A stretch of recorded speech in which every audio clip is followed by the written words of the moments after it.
There he is. Oh, Teresa's right. You guys, and I mean, it was pretty funny actually. We were all just sort of getting started, and my beautiful little dog came running up. My mother-in-law came in looking for her insulin, and my dog ran up and jumped on me and stepped right on the button to shut off my PC. And I'm not very tech savvy, so it took me another 20 minutes to get back here. And I thought, well, I wonder who they got to speak. So I'm really happy to be here, actually. And I think before the meeting and spending a little bit of time with you guys is one of the great rewards of doing this and spending time with the people. And I'm making so many really nice friends in here, and to be with you for this sort of purpose.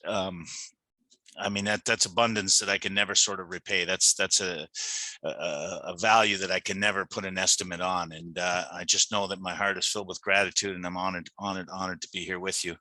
My name is Marty Cosgrove. I'm an alcoholic. I'm a member of the Prince George Group in Hamilton, and I love Alcoholics Anonymous. I don't know how many, like, there's a lot of familiar faces on here, so I don't know how many new folks squeak into this room on a Tuesday night for the 11th step meeting.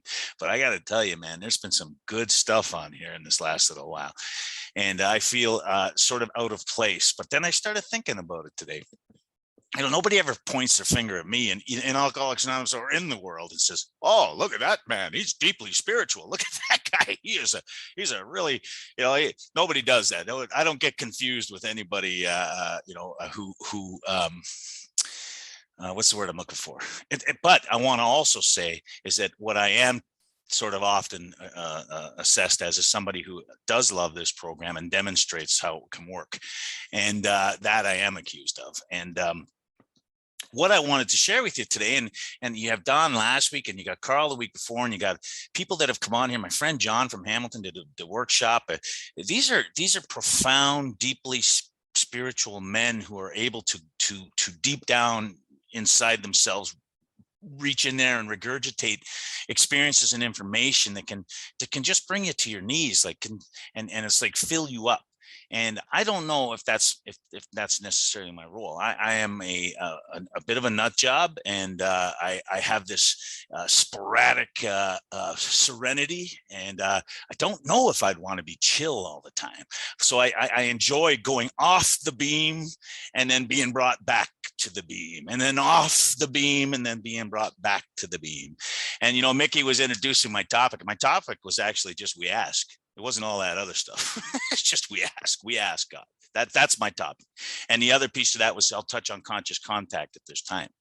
But it's a very interesting thing because, and I don't know if you have ever sort of detected this at all, but I have some arrogance in me, some pomposity, I have some bravado, some loudness. All of those things are all part of my character. As much as I want them removed, I'm still just a really big mouth guy who talks a lot, and so what happens with a guy like me is we don't know how to ask. I grew up in a violent Irish Catholic home, alcoholic home, which was filled with religion, filled with religiosity, and filled with ideas about good living. Like my old man knew the morality of man. He knew the code. He didn't practice it. He certainly didn't demonstrate it. So it never, ever got built in. But as a kid, and you guys heard me say that the rules in my home, I heard a speaker say it the other night, and I thought, hey man, that's me. It was at our conference the other night, this guy from Toronto. He said the rule in my home is don't talk, don't trust, don't feel. And you didn't ask questions when you were a kid. You were to be seen and not heard. Asking was against the rules. And it wasn't a why and a why. And now today we've learned, certainly as men, is that when a child asks why, it's an opportunity to connect and explore. And imagine that as a higher power in a child's life, that when a child asks why, you get a chance to make up horseshit stories and all kinds of crap. You can tell whatever you can, and you always have the answer. Don't forget, you never say I don't know. You make stuff up and you create this this idea that life, I think, is meant to be enjoyed, not endured. Now, in this childhood that I had, being struck, you were supposed to know everything. You know, I don't know how to explain it, but I do know that I was in Collins Bay Penitentiary, and the Brentwood program from Windsor had started up a program in Collins Bay at that time. And Father Paul Charbonneau, he would say that the rules of the treatment center down there: ask, listen, do as you're told. And I swear as God is my witness, I could never get past that first part of the process. I could never ask. I'm going to say this, and I'm going to put it in, I'm going to insert here, because I don't know what's happening in the Toronto area or your area of Alcoholics Anonymous, but we have suffered some devastating losses just previous to COVID and since COVID. Losses of individuals, and our young friend Mark, who many of you would have met on Zoom, died a few weeks ago in British Columbia and in Vancouver. And he left here sober to go to work. And he met with his sponsor in Calgary, and they had breakfast. And then he said, I'm going to Vancouver for a couple of days. And the sponsor said, nothing good can come of that. And he said, well, I'm going to go and see if I can help somebody. Where are you going? I'm going to go down to the shelters in East Hastings. So he goes down to Vancouver, and he thought that was a good idea. What he wasn't doing was he wasn't talking. You see what I'm saying? Like, we were a step 2 group with my boys there last night, and I was talking about this devastating disease. It has got a lot. We talk about the return of the obsession, and we talk about all those things like they're something you can pick off out of the air. At the end of the day, it's about talking. It's about having somebody that you can be open with and talk about what's going on in your life. It's about that. And so how does that happen without asking? You know, we have, and we're talking about the 11th step tonight. And to tie this in, is I don't have experience. You know, Chuck Chamberlain said, he said, there's only ever one problem, right? And it's conscious separation, and under which exists all other problems. You know, and that's the piece that often doesn't get talked about. There's only one problem: conscious separation, under which exists all other problems, all of them. And then therefore, there's only one solution under which exists all solutions, and that's conscious contact.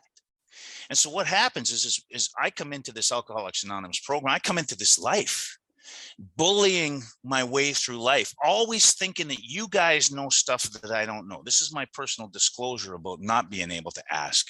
Don't talk, don't trust, don't feel.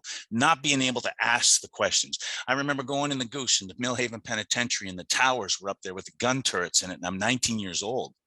And you got kids, some of you guys, you know what 19 is. I'm not a man, I'm a boy, and I'm going into this thing, and I'm scared and I'm terrified, but I don't ask any questions, because I think I look around and everybody else knows what to do, and I need to fake it. I need to just fake it.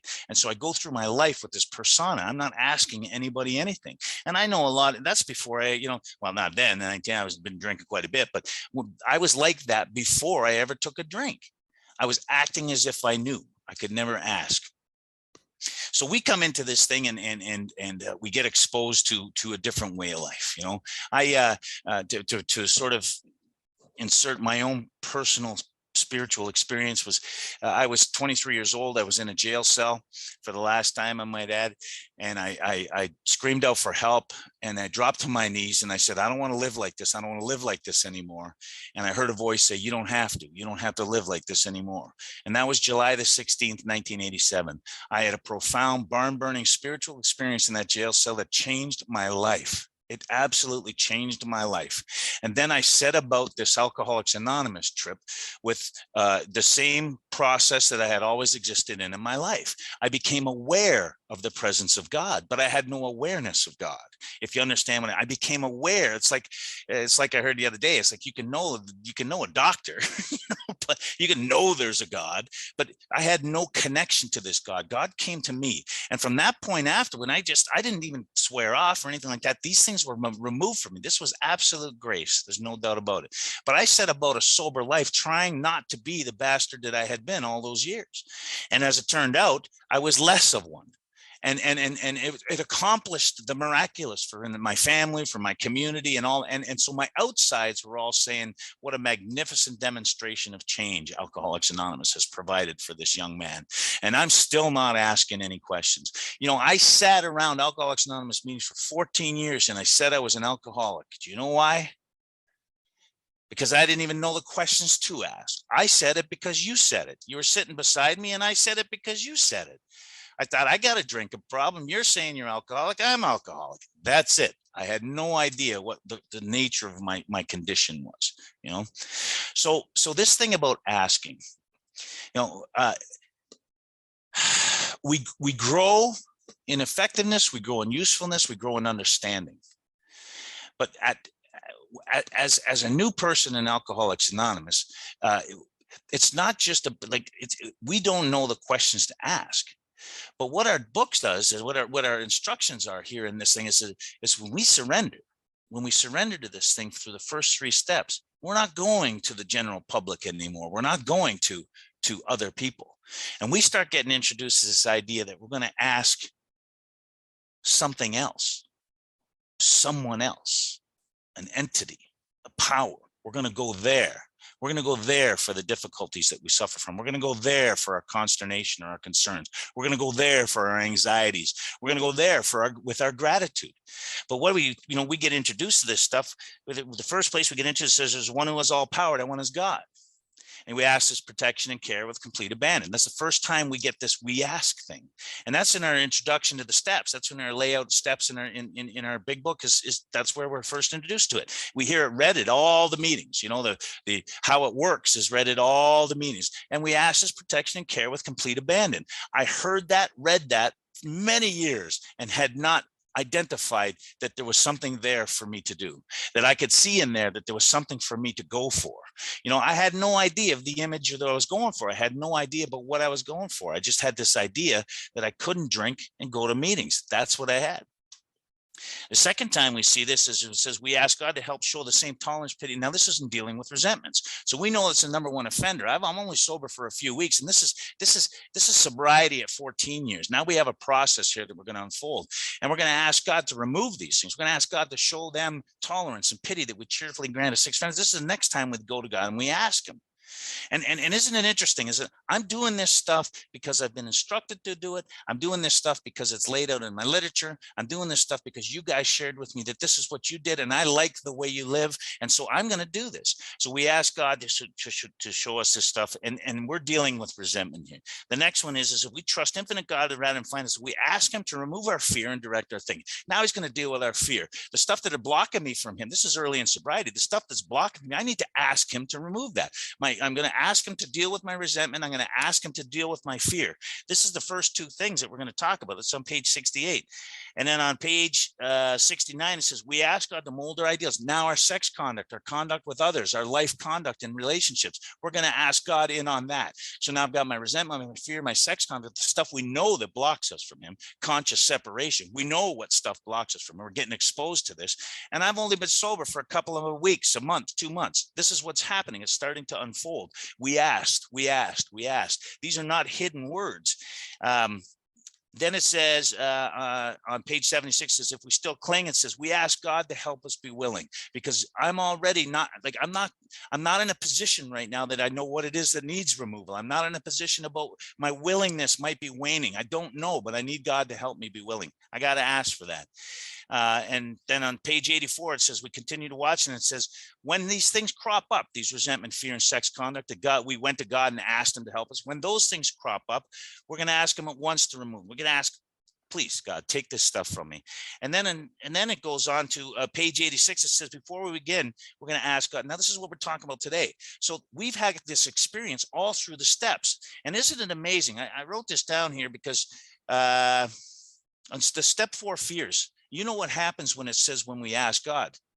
It says now we're on a different basis. The basis of trusting and relying upon God. This is the first time, like you're even when you go through our literature, even when you go through the book and you read Bill's story, and then you come into there is a solution, and we agnostics, and they're more about alcoholism. When you read that stuff, it's kind of like it's introducing you to the idea of the problem and then steering you towards a solution.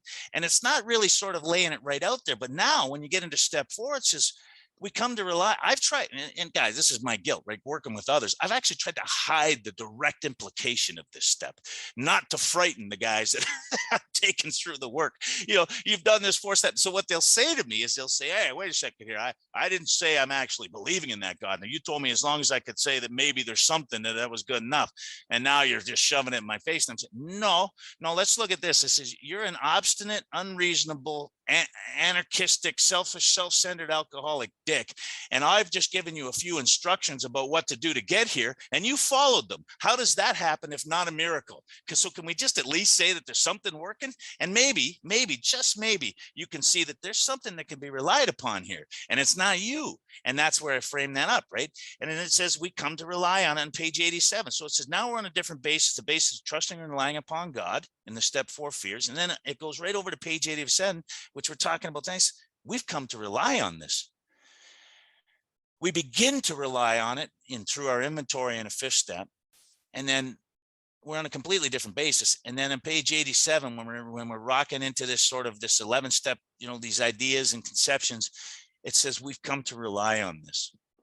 Imagine that. And is that not unbelievable transition? I can't, and my marker for me is that I come in here obstinate, arrogant, and pompous about a God of religion, which I think is what you guys are talking about. I had that powerful, profound spiritual experience in the jail cell that day. And all that did was confirm to me that there was a white, it looked like Frank, a white, long-haired, bearded dude with a staff up there sitting on a cloud. And he finally gave me some relief. Like, shit, you not. I'm not a complex guy. That's what I thought happened. And I thought, well, thank you, finally. Because I always thought that you guys that had it good were in the right line. That you guys were in the right line, that I just was always in the wrong line, that this was fate that my life had gone so askew. And now, and I'm sitting here now and I'm learning that this isn't about a God, this is about power, a power we call God. And this is powerful stuff because I have a conception now, I have an idea now, and it's real and it's personal and it's powerful.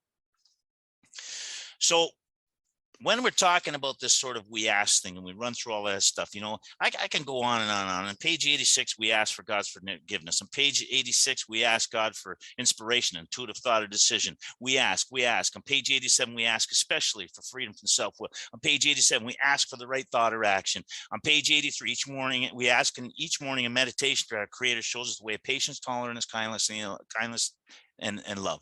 So we have this sort of thing about when Paul Charbonneau said, ask, listen, do as you're told, you could change those words to ask, listen, and follow the directions that you're given.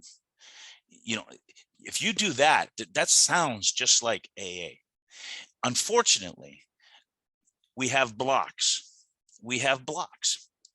And if you look at page 50 in our book, it says, to take a certain attitude, that in order to do this stuff, in order to have this transition, and in order to go from bridge to shore, you have to ask and you have to take a certain attitude. And then it says we had to search fearlessly. For what? For that power deep down inside of us. We had to search fearlessly. So now we're into this place where I'm asking and I'm seeking.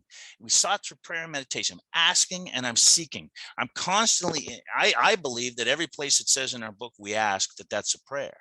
And I believe that meditation is exactly how they describe it here, because it says that when you complete this period of meditation, and they're talking about when we retire at night, we get up in the morning, and it says when completing this period of meditation, that's your meditation. Your meditation is cycled around that. There are concepts and ideas that this group has gone to great lengths in the last 2 years to cover on this 11th step thing. People are dissecting and pulling out just small little pieces of what's in this amazing literature and sharing it from their own experience about the perceptions around this God and this power and how it works.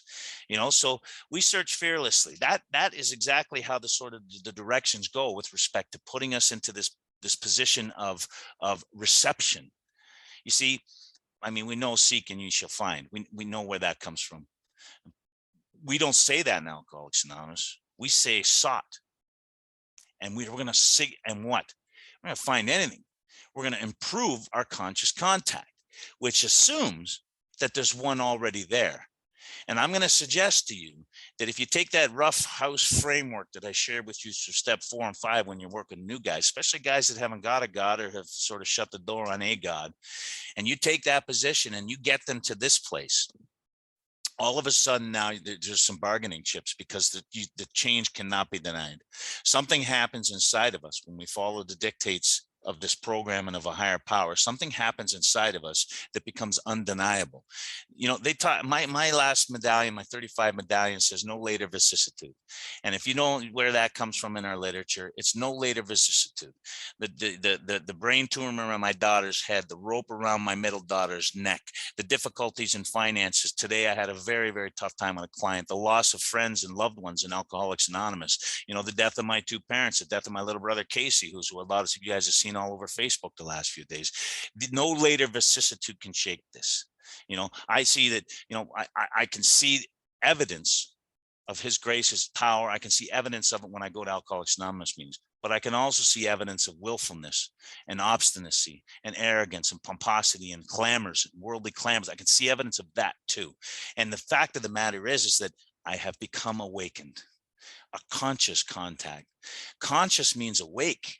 It just means awakened. That's all it means. And now I have an awakened contact. The opposite of that is, and I hear people in the, especially old guys, I mean, I hear them in AA all the time, said, oh, I remember when I got home that night and woke up in the morning and I couldn't believe my car was there. And I wondered, how the hell did my car get there? And there was somebody watching out for me that night. I hear that stuff all the time. That's what is an unconscious contact. That's like not being aware. That's just like sort of on the other side of it going, seeing evidence, you know. And Bob D used to talk about the lamplighter thing. He says, you can't always see where God's going. The lamplighter, you can't always see where the lamplighter's going, but you can always see where he's been. And when you can help another guy to look back in his own life and see that there's been some weird ass transformation that had nothing to do with him or her, you're setting your feet in stone where no later vicissitude can shake it. It's like, and then you'll hear people say, like, I laid out some pretty big things there. You'll hear people say it's the little things. Well, it's the little things that our ego likes to play with. You know, when the big things come and we go to God, just like it tells us in this 10th step, or when we become aware of things and we're pulled off the beam and we go to God, the ego doesn't like that. So the ego starts messing around with little things. It starts getting you just to be a little less honest, and starts directing you to be just a little bit less faithful and a little less fidelity and a little less sort of, you know, loving and kind, just a little less, I mean, a little bit more curmudgeon, a little bit more grumpy, and a little bit more separation, you know. And the ego needs to separate us from one another so that it can have its way with us. And that's how it works. That's really how it works. And you guys heard me say this, and I'll say it again. We're here talking tonight about a spiritual experience. We're talking about a spiritual awakening. I am never closer to the God of my understanding than I am when I'm with you. Never. Ever. I go to services, masses, church. I go to all kinds of stuff. I'm godfather to 3 children. I've been involved in life in a spiritual way, native sweats and all, and I love it. And I read. You know, I was telling people about a couple of books I've read lately that are amazing, and all that kind of stuff. And I feel it. I can feel it burning inside of me.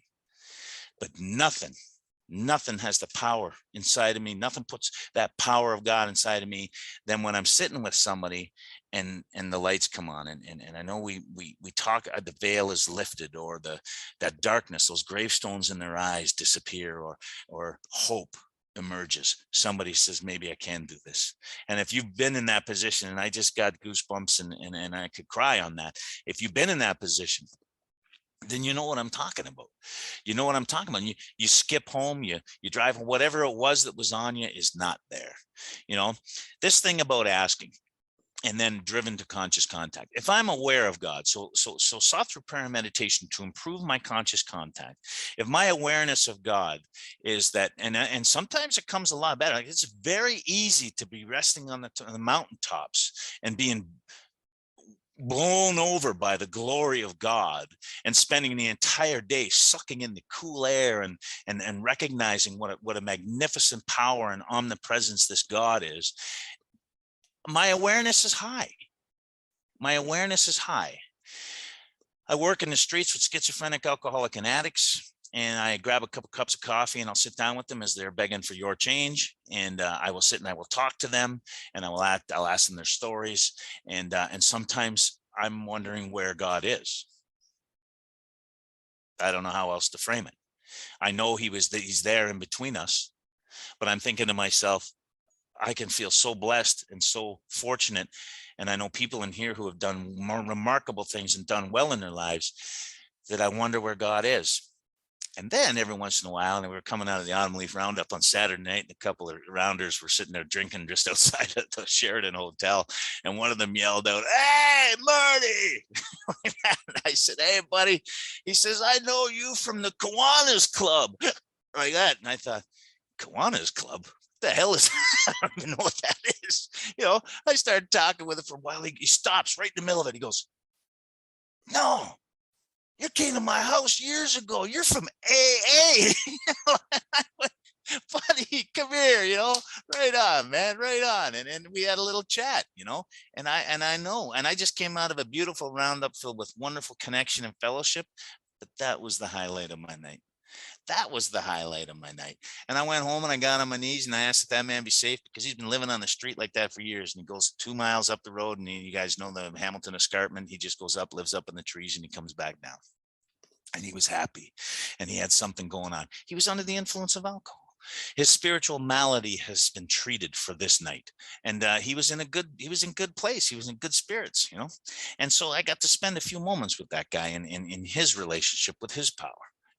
And I asked my God that night, to see fit, that this guy could be led to something maybe better, safer, whatever it is, in my own judgment. So the reason that we have to continuously ask God for this stuff is because my arrogance will think I know what somebody else needs or the way the life should be going. And many of you people here have been my friends and loving support through the difficulties I have with my daughters. But if you know me and around me, Kevin and a few other people here spend a lot of personal time with me. I'm okay. I'm not okay. I bring those things up if there's anybody around here struggling, to let them know that this place puts you right back into a position to be okay. And if you heard me talking at the beginning, my spiritual life exists like this. I walk along, I get up in the morning and I get connected, and I walk along in that connection for the 3 or 4 minutes that I'm able to walk along in that connection. And I am close to God. I am a God-loving fool. And then something doesn't go my way, and I go boop, off the beam. And it might be simple. Like, I remember one time I was telling a story one time. I got 4 daughters, right? God has a sense of humor too. I got these 4 daughters, and I go downstairs and I'm ironing. I got a beautiful crisp white shirt, and I'm ironing my white shirt, steaming it up and all that kind of stuff. And all of a sudden I look down, it's all pink. And I go, Jesus. I look at the iron, and my daughter was using the iron. She dyed her hair pink, and she was using the iron for her hair. And I fired that iron across the room, smashed against the wall, and damn it, I was right. I was right to do that. I was righteous. And it went for about 3.5 minutes of absolute insane rage. And I go right back onto the beam. And I laugh. I start to laugh. I think, damn it, that's about $50 for that iron. And I start to laugh, about my insanity and how quickly, this life, a beautiful life, aren't I just blessed, abundance and all that shit. And then I can go off like that. That's my day. What I was just telling you was like 7:15 in the morning. I got up about 6:30. It's 7:15 in the morning. I get back on point. I get in my car. I'm driving down to work, and someone cuts me off, off the beam. And then just when we're talking about this is why this meeting is fantastic, because people have taken the minutia of this and they've put it into, you pull these words out of this book. Pause when agitated or doubtful. Just pause and take a moment and go to this creator while you're driving and watch how you just go right back on the beam. I mean, I suggest you don't go into any deep meditation. I hear people saying that sometimes. Oh, I meditate while I'm driving. Oh, do you? Most of us would prefer you actually drove. You know what I mean? You see people on the 401 meditating while they're driving all the time and eating cereal and doing their makeup and stuff like that. But we'd prefer you drove. But I'm just talking about turning my attention to God. What is conscious contact? Conscious contact is an awareness of God. It's an awareness of the power and the presence. And all it is life comes. And I don't make any bones about that. I play sports. I'm involved in my community. And things get raucous. My job, coworkers, colleagues. I'm in this world to play the role that I'm assigned. And so I follow those directions and I get to these places. Sometimes I'm not okay with the role. I don't know that that's happening at the time. I start grumbling. Anybody here a grumbler? That low grade grumbling, You know, like remember that suffering succotash, I think it was Sylvester, that cat or something on the cartoons, and he just started grumbling, you know, and that's me. I start grumbling. I'm going off the beam. Now, here's the thing. 15 years ago, I couldn't detect it. 10 years ago, I detect it sometimes. 5 years ago, I detect it most times. Right now, in this current phase of my life, I seem to be detecting it all times. And when I hear a speaker like Don speak last week, or you guys had Kurt Z on here, when I hear those guys pushing this envelope of spirituality further into my heart and into my mind, that conspiracy inside of myself that wants to get closer to this power, I start to learn how to do it right now. You know, I start getting in right there. As soon as the stuff happens, boom, it doesn't attach to me. You know, there is no time in the spiritual world because it takes me 4 days or 4 hours or 4 weeks to get over something. There's no time in the spiritual world. Off the beam, back on the beam. So that's what I got for you guys. I don't think I'm gonna mess with too much more. Mickey, there was 20 minutes, a half an hour? You got 15 minutes, man. Well, do we want to open it up? Like, I don't mind opening it up, guys. Like, Whatever you're moved to do, brother. let's open it up. Let's